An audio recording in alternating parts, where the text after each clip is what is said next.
మహిళలు విద్యార్థినుల సాధికారత కోసం కొత్త వేదికగా వేటా సంస్థ ముందుకొచ్చింది. ఉమెన్ ఎంపవర్మెంట్ తెలుగు అసోసియేషన్ పేరుతో ఏర్పాటు చేసిన ఈ సంస్థకు రాజకీయ పార్టీలతో ఎలాంటి సంబంధం లేదని వ్యవస్థాపకురాలు TPCC general secretary Jhansi Reddy స్పష్టం చేశారు. మహిళల అభివృద్ధి, స్వయం సాధికారతే లక్ష్యంగా వేటా పనిచేస్తుందని తెలిపారు. మహిళలు ఇంకా అనేక సమస్యల కారణంగా బయటకు రావడానికి భయపడుతున్నారని తెలిపారు. సమస్యలు ఎదురైనప్పుడు కొందరు ఆత్మహత్యల వరకు వెళుతున్నారని ఆందోళన వ్యక్తం చేశారు. అలాంటి వారికి వేటా ఒక కౌన్సిలింగ్, మార్గదర్శక వేదికగా ఉపయోగపడుతుందని ఝాన్సీ రెడ్డి తెలిపారు. ఇది వేటా అనేది ముఖ్యంగా మహిళలకి, గర్ల్ చైల్డ్కి. ఎందుకు అనంటే చాలా వరకు కూడా మహిళలు ఇంకా మనం 2026లో ఉన్నా కానీ ఎక్కడో మనల్ని వెనక పీకుతూ ఉంటుంది. ఏంటంటే మనం ముందుకొచ్చి చేస్తే ఎవరేమనుకుంటారో, ఎట్లా ఉంటుందో సొసైటీ మనల్ని ఎట్లా తీసుకుంటుందో అనేది. సో ఇదొక అనేది వేటా అనేది ఒక ప్లాట్ఫామ్ ఉమెన్కి, గర్ల్ చైల్డ్కి.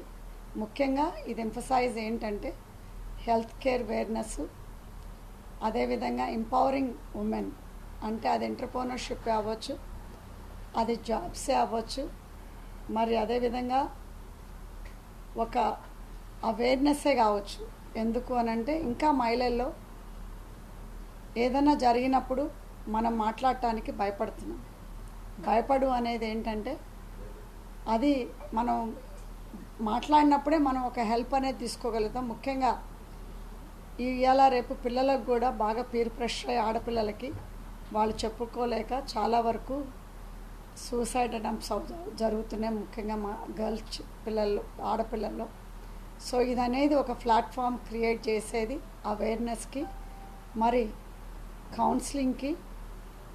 మరి ఎవరైనా కానీ ఒక చదువుకోవాలన్నా, ఒక జాబ్స్ ఎంపవర్మెంట్ అంటే ఇప్పుడు స్కిల్స్ మనకి అప్గ్రేడ్ చేసుకోవాలన్నా ఇవన్నీ కూడా వేటా ద్వారా ఒక కనెక్షన్ అనేది ఉంటుంది.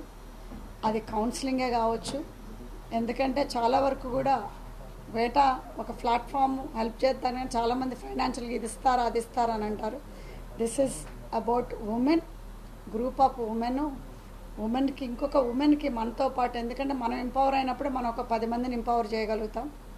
సో ఇది అనేది ఎంపవరింగ్ అంటే ఇప్పుడు మొత్తం స్టేట్ ఆఫ్ తెలంగాణలో ఇది వేటా అనేది పెట్టడం ఒక ప్లాట్ఫామ్గా, అది కౌన్సిలింగ్ అవ్వచ్చు, ఒక అవేర్నెస్ అవ్వచ్చు, ఇది మెడికల్ పరంగా కానీ, ఎడ్యుకేషన్ పరంగా కానీ, మరి అదేవిధంగా ఒక సపోర్ట్ గ్రూపు.